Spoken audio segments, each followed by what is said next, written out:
Hi hello welcome back. ನೀವು ನೋಡ್ತಾ ಇದ್ದೀರಾ ಪವಿರಾಜ್ ಬ್ಲಾಗ್ಸ್. ಸೊ ಯಾರೆಲ್ಲ ನನ್ನ ಚಾನಲ್ನ ಫಸ್ಟ್ ಟೈಮ್ ನೋಡ್ತಿದ್ದೀರಾ, ಹಾಗೆ ಯಾರಿನ್ನೂ ನನ್ನ ಚಾನಲ್ಗೆ ಸಬ್ಸ್ಕ್ರೈಬ್ ಮಾಡ್ಕೊಂಡಿಲ್ಲ, ದಯವಿಟ್ಟು ಸಬ್ಸ್ಕ್ರೈಬ್ ಮಾಡ್ಕೊಳ್ಳಿ. ಹಾಗೆ ನನ್ನ ಚಾನಲ್ನ ಫಾಲೋ ಮಾಡೋದು ಮರಿಬೇಡಿ. ಇವತ್ತು ನಾನು ನಿಮಗೋಸ್ಕರ ತರ್ತಾರೋ recipe weight loss recipe. So ಯಾರೆಲ್ಲ ವೆಯ್ಟ್ ಲಾಸ್ ಜರ್ನಿಲಿದ್ದೀರಾ, ಹಾಗೆ ಯಾರೆಲ್ಲ 1 ಮಂತಿಂದ 2 ಮಂತ್ಸಿಂದ 3 ಮಂತ್ಸಿಂದ ಟ್ರೈ ಮಾಡ್ತಾ ಇದ್ದೀವಿ, ನನಗೆ ವೆಯ್ಟ್ ಲಾಸ್ ಆಗ್ತಾನೆ ಇಲ್ಲ, ನನಗೆ ಏನಾದರೂ ಒಳ್ಳೆ ರೆಸಿಪಿ ಬೇಕಪ್ಪ ಅಂತ ಯೋಚನೆ ಮಾಡ್ತಾ ಇರ್ತೀರಾ, ಅಂಥವ್ರಿಗೋಸ್ಕರ ಈ ರೆಸಿಪಿ. ಅದೇ ಕ್ಯಾಬೇಜ್ ಸೂಪ್ ಅಥವಾ ವೆಯ್ಟ್ ಲಾಸ್ ಸೂಪ್. ಸೊ ಈ ಸೂಪ್ನ ಮಾಡೋದಕ್ಕೆ ಬೇಕಾಗಿರೋ ವೆಜಿಟೇಬಲ್ಸ್ ನಿಮ್ಮ ಮನೇಲಿ ಕ್ವಿಕ್ಕಾಗಿ ಅವೈಲಬಲ್ ಇರುತ್ತೆ. ಹಾಗೆ ಇದನ್ನು ತುಂಬ ಈಸಿಯಾಗಿ ತುಂಬ ಫಾಸ್ಟಾಗಿ ಮಾಡ್ಬೋದು. ಅದಲ್ಲದೆ ಈ ಸೂಪ್ ನನ್ನ ವೆಯ್ಟ್ ಲಾಸ್ ಜರ್ನಿಯಲ್ಲಿ ತುಂಬಾ ಎಫೆಕ್ಟಿವ್ ಸೂಪ್ ಆಗಿದೆ. ನಾನು ಈ ಸೂಪ್ನ ಆಲ್ಮೋಸ್ಟ್ ಒಂದು 15 to 20 ಡೇಸ್ ಕನ್ಸ್ಯೂಮ್ ಮಾಡಿದ್ದೆ. ಅಷ್ಟರಲ್ಲೇ ನನಗೆ ಒಳ್ಳೆ ರಿಸಲ್ಟ್ ಸಿಕ್ಕಿದೆ. ಹಾಗಾಗಿ ನಾನು ಈ ರೆಸಿಪಿ ನಿಮ್ಮ ಹತ್ರ ಶೇರ್ ಮಾಡ್ಕೊಳ್ತಾ ಇದ್ದೀನಿ.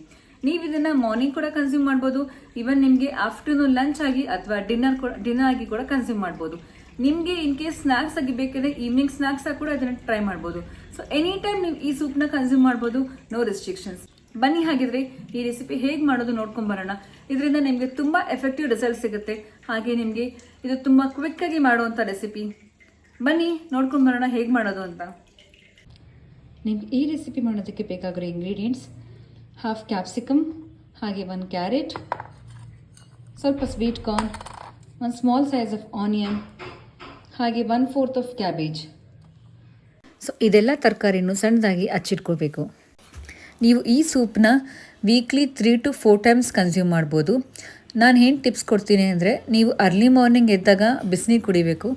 ಅದಾದಮೇಲೆ ನೀವು 2 ಗ್ಲಾಸಸ್ ಆಫ್ ವಾಟರ್ಗೆ 1 ಸ್ಪೂನಷ್ಟು ಜೀರಿಗೆ, ಅರ್ಧ ಸ್ಪೂನ್ ಧನಿಯಾ ಬೀಜ, 1 ಸ್ಪೂನ್ ಆಗೋಷ್ಟು ಸೋಂಪು, ಹಾಗೆ 1 ಟೀ ಸ್ಪೂನ್ ಆಗೋಷ್ಟು ಮೆಂತ್ಯ ಕಾಳು, ಇಷ್ಟನ್ನು ಹಾಕಿ ಆ 2 ಗ್ಲಾಸ್ ನೀರೇನಿದೆ ಅದು 1 ಗ್ಲಾಸ್ ಆಗೋವರೆಗೂ ಚೆನ್ನಾಗಿ ಕುದಿಸ್ಬೇಕು. ಕುದ್ಮೇಲೆ ಆ ನೀರನ್ನ ನೀವು ಉಗುರು ಬೆಚ್ಚಗೆ ಅಥವಾ ಸ್ವಲ್ಪ ಬಿಸಿ ಇರೋ ಹಾಗೆ ಕುಡಿಬೇಕು. ನಂತರ ನೀವು ಈ ಸೂಪ್ನ 1 ಅವರ್ ಗ್ಯಾಪ್ ಬಿಟ್ಟು ಈ ಸೂಪ್ನ ಕನ್ಸ್ಯೂಮ್ ಮಾಡ್ಬೋದು.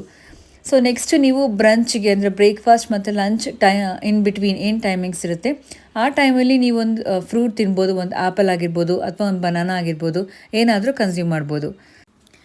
ನೀವು ಲಂಚಿಗೆ ರೈಸ್ ತಿನ್ಬೋದು, ಆದರೆ ನೀವು ವೈಟ್ ರೈಸ್ ಬದಲು ರೆಡ್ ರೈಸ್ನ ರೀಪ್ಲೇಸ್ ಮಾಡ್ಕೊಳ್ಳಿ.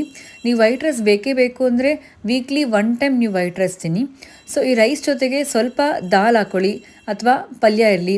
ಸೊ ಪಲ್ಯ ಜಾಸ್ತಿ ಕ್ವಾಂಟಿಟಿ ಹಾಕ್ತೀನಿ, ದಾಲ್ ಆ್ಯಂಡ್ ರೈಸ್ ಸ್ವಲ್ಪ ಕ್ವಾಂಟಿಟಿ ಹಾಕ್ತೀನಿ. ಸೊ ಅದು ಕೂಡ ನಿಮ್ಮ ವೆಯ್ಟ್ ಲಾಸ್ಗೆ ಹೆಲ್ಪ್ ಆಗುತ್ತೆ. ಸೊ ಈವ್ನಿಂಗ್ ಒಂದು 4 o'clock ಅಥವಾ 5 o'clock ಹಂಗೆ ನೀವು ಗ್ರೀನ್ ಟೀ ಕುಡಿಬೋದು. ನಿಮಗೆ ಗ್ರೀನ್ ಟೀ ಬೇಡ, ನನಗೆ ಕಾಫಿ ಟೀನೇ ಬೇಕು, ಕಾಫಿ ಟೀ ಬಿಟ್ಟಿರೋಕ್ಕಾಗಲ್ಲ ಅಂತ ಅನ್ನೋರು ನೀವು like without sugar just black coffee ಕುಡಿಬೇಕಾಗತ್ತೆ. ಸೊ ಅದು ಕೂಡ ನಿಮ್ಮ ವೆಯ್ಟ್ ಲಾಸ್ಗೆ ಸ್ವಲ್ಪ ಹೆಲ್ಪ್ ಮಾಡುತ್ತೆ. ನೆಕ್ಸ್ಟ್ ನೀವು ಡಿನ್ನರ್ಗೆ ಚಪಾತಿ ತಿನ್ಬೋದು. ಸೊ ಚಪಾತಿ ಜೊತೆಗೆ ಪಲ್ಯ ಮಾತ್ರ ಜಾಸ್ತಿ ಕ್ವಾಂಟಿಟಿ ಇರಬೇಕು. ಚಪಾತಿ 1 ಅಥವಾ 2 ಅಷ್ಟೇ ತಿನ್ನಬೇಕು ಚಪಾತಿನ. ಪಲ್ಯ ಮಾತ್ರ ತುಂಬ ಜಾಸ್ತಿ ಕ್ವಾಂಟಿಟಿ ಇರಬೇಕು. ನಿಮಗೆ ಡೈಲಿ ಚಪಾತಿ ತಿನ್ನಬೇಕಂತ ಬೋರ್ ಆಗ್ಬೋದು. ಅದಕ್ಕೆ ನೀವೇನು ಮಾಡಬೇಕಂದ್ರೆ, ಒಂದಿನ ನೀವು ಸೊಪ್ಪಿನ ಪಲ್ಯ ಮಾಡ್ಕೊಳ್ಳಿ, ಒಂದಿನ ಬೀಟ್ರೂಟ್ ಪಲ್ಯ, ಒಂದಿನ ಕ್ಯಾರೆಟ್ ಪಲ್ಯ. ನೆಕ್ಸ್ಟ್ ಸೊ ಈ ಥರ ವೆರೈಟೀಸ್ ಆಫ್ ಪಲ್ಯ ಮಾಡ್ಕೊಳ್ತಿದ್ರೆ ನಿಮಗೆ ಚಪಾತಿ ಡೈಲಿ ತಿನ್ನೋದಕ್ಕೆ ಬೇಜಾರಾಗೋದಿಲ್ಲ. ನೀವು ಡಿನ್ನರ್ನ ಬಿಫೋರ್ 8 PM ತಿನ್ನಲೇಬೇಕು, ಇದಕ್ಕಿಂತ ಲೇಟ್ ಆಗಬಾರ್ದು. ಹಾಗೆ ನಿಮ್ಮ ಸ್ಲೀಪಿಂಗ್ ಪ್ಯಾಟರ್ನ್ ಬಗ್ಗೆ ಸ್ವಲ್ಪ ಗಮನ ಇರಬೇಕು.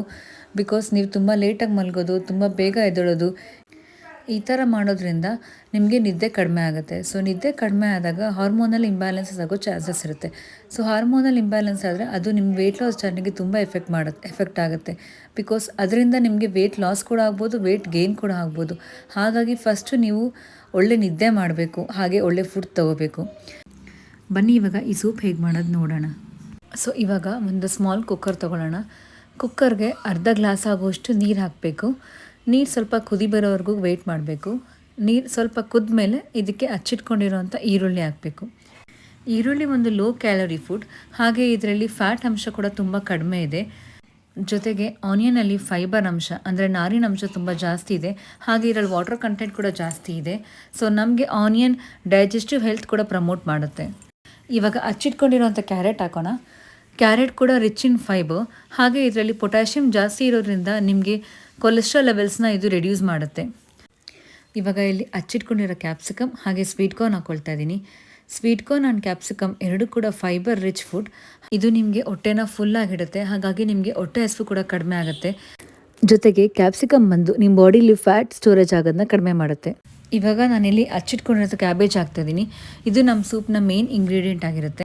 ಕ್ಯಾಬೇಜ್ ಕೂಡ ವಾಟರ್ ಕಂಟೆಂಟ್ ಜಾಸ್ತಿ ಇರೋ ವೆಜಿಟೇಬಲ್. ಹಾಗೆ ಇದು ನಮ್ಮ ಗಟ್ ಹೆಲ್ತ್ನ ಪ್ರಮೋಟ್ ಮಾಡುತ್ತೆ. ಇದರಲ್ಲಿ ವಿಟಮಿನ್ ಸಿ ಹಾಗೂ ವಿಟಮಿನ್ ಕೆ ಇದೆ. ಇದು ನಮ್ಮ ಮೆಟಬಾಲಿಸಮ್ನ ಬೂಸ್ಟ್ ಮಾಡುತ್ತೆ. ಇವಾಗ ಇದಕ್ಕೆ ಪೆಪ್ಪರ್ ಹಾಕ್ಕೊಳ್ತಾ ಇದ್ದೀನಿ. ಪೆಪ್ಪರ್ ನಮ್ಮ ಡೈಜೆಷನ್ನ ಇಂಪ್ರೂವ್ ಮಾಡೋಕ್ಕೆ ಹೆಲ್ಪ್ ಮಾಡುತ್ತೆ. ನಂತರ ಇಲ್ಲಿ ರುಚಿಗೆ ತಕ್ಕಷ್ಟು ಉಪ್ಪು ಹಾಕ್ಕೊಳ್ಳಿ. ನಾನು ಇಲ್ಲಿ ಅಯೋಡೈಸ್ಡ್ ಸಾಲ್ಟ್ನೇ ಯೂಸ್ ಮಾಡ್ತಿದ್ದೀನಿ.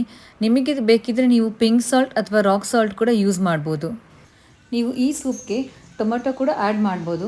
ನನಗೆ ಟೊಮೊಟೊ ಅಂದರೆ ಇಷ್ಟ ಅಲ್ಲ, ಹಾಗಾಗಿ ಸ್ಕಿಪ್ ಮಾಡಿದ್ದೀನಿ. ಟೊಮೊಟೊ ಬಂದು ಲೋ ಕ್ಯಾಲರಿ ಹಾಗೆ ಹೈ ಫೈಬರ್ ಇರುವಂಥ ಫುಡ್. ಇದರಲ್ಲೂ ಕೂಡ ವಾಟರ್ ಕಂಟೆಂಟ್ ಜಾಸ್ತಿ ಇದೆ. ಹಾಗೆ ಟೊಮೊಟೊಯಲ್ಲಿ ವಿಟಮಿನ್ ಸಿ ಹಾಗೂ ಪೊಟ್ಯಾಷಿಯಮ್ ಇದೆ. ಸೊ ಇದರಿಂದ ನಿಮ್ಮ ಮೆಟಬಾಲಿಸಮ್ ಬೂಸ್ಟ್ ಆಗುತ್ತೆ ಹಾಗೂ ಇದು ನಿಮ್ಮ ಓವರಾಲ್ ಹೆಲ್ತ್ನ ಇಂಪ್ರೂವ್ ಮಾಡುತ್ತೆ. ನೀವು ಇದಕ್ಕೆ ಜೀರಾ ಪೌಡ್ರ್ ಕೂಡ ಹಾಕೋಬೋದು. ಜೀರಾ ಪೌಡರ್ ಹಾಕೋದ್ರಿಂದ ನಿಮ್ಮ ಡೈಜೆಷನ್ ಕೂಡ ಇಂಪ್ರೂವ್ ಆಗುತ್ತೆ. ಇವಾಗ ಇದನ್ನು ಚೆನ್ನಾಗಿ ಮಿಕ್ಸ್ ಮಾಡ್ಕೊಳ್ಳಿ. ನಂತರ ಇದಕ್ಕೆ ಮತ್ತೆ 1 ಗ್ಲಾಸ್ ಆಗುವಷ್ಟು ನೀರು ಹಾಕೋಬೇಕು. ನೀರು ಹಾಕಿ ಮತ್ತೆ ಚೆನ್ನಾಗಿ ಮಿಕ್ಸ್ ಮಾಡಿ ಇದನ್ನು ಒಂದು ಕುದಿ ಬರೋವರೆಗೂ ಕಾಯಬೇಕು. ಸೊ ಕುದಿ ಬಂದ ನಂತರ ನೀವು ಕುಕ್ಕರ್ ಮುಚ್ಚಿ ಇದನ್ನು 2 ವಿಷಲ್ಸ್ ಕೂಗಿಸ್ಬೇಕು. ಸೊ ನೀವೇ ನೋಡಿದ್ರಲ್ಲ ಎಷ್ಟು ಕ್ವಿಕ್ಕಾಗಿ ರೆಸಿಪಿ ಆಗುತ್ತೆ ಅಂತ. ಯಾರೆಲ್ಲ ವರ್ಕಿಂಗ್ ವುಮೆನ್ ಇದ್ದೀರಾ ಅಥವಾ ಯಾರಾದರೂ ಇವತ್ತು ಡಯಟ್ ಮಾಡಬೇಕಲ್ಲಪ್ಪ, ಡಯಟ್ ಫುಡ್ಗೆ ನಾನು ಕಾಳನ್ನೇನು ಹಾಕಿಲ್ಲ ಅಥವಾ ಪನ್ನೀರ್ ತಂದಿಲ್ಲ, ಓಟ್ಸ್ ಖಾಲಿಯಾಗಿದೆ, ಈ ಥರ ಯೋಚನೆ ಮಾಡ್ತಾ ಇದ್ರೆ ಯೋಚನೆ ಮಾಡೋದು ಬಿಟ್ಟು ಮನೆಗೆ ಸಿಗುವಂಥ ಈ ಸಿಂಪಲ್ ವೆಜಿಟೇಬಲ್ಸ್ನ ತೊಗೊಂಡು ಕ್ವಿಕ್ಕಾಗಿ ಸೂಪ್ ಮಾಡಿ ಆಮೇಲೆ ನೀವೇ ಹೇಳ್ತೀರಾ ಟೇಸ್ಟ್ ಎಷ್ಟು ಚೆನ್ನಾಗಿತ್ತು ಅಂತ. ಹಾಗೆ ಇದು ವೆಯ್ಟ್ ಲಾಸ್ ಜರ್ನಿಯಲ್ಲಿ ಎಷ್ಟು ಎಫೆಕ್ಟಿವ್ ಅಂತ ಕೂಡ ನಿಮಗೆ ಗೊತ್ತಾಗುತ್ತೆ. ಐ ಹೋಪ್ ನಿಮಗೆಲ್ಲ ಈ ರೆಸಿಪಿ ಇಷ್ಟ ಆಗಿರುತ್ತೆ. ಸೊ ಇದೇ ಥರ ಹೊಸ ರೆಸಿಪಿಗೋಸ್ಕರ ನನ್ನ ಚಾನಲ್ನ ಸಬ್ಸ್ಕ್ರೈಬ್ ಮಾಡ್ಕೊಳ್ಳಿ ಹಾಗೂ ನನ್ನ ವೀಡಿಯೋಸ್ನ ಫಾಲೋ ಮಾಡೋದು ಮರಿಬೇಡಿ. Thank you. See you next vlog. Bye.